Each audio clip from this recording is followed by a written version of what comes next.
magkakaroon na foreigner na kasintahan. Ang isa na yata sa pinakamasayang parte ng buhay ng transgender na si Robert Rayleigh II o mas kilalang Ashley Ann Rayleigh. Kaya naman ang makilala nito ang Chinese national na si Chai Che-yu o mas kilalang Jason Lee. Agad itong sumama para makipag-live-in.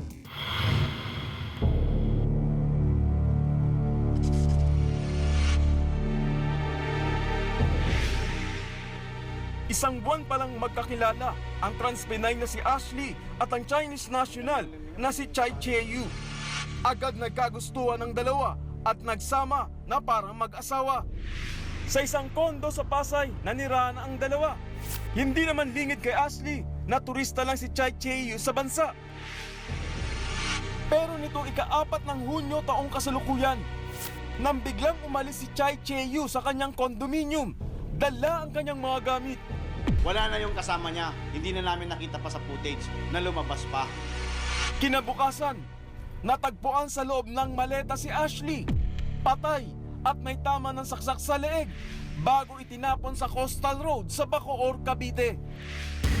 Ano ang nangyari kay Chai Che-yu matapos itong umalis sa condo unit sa Pasay City? At ano ang nangyari kay Ashley Ann?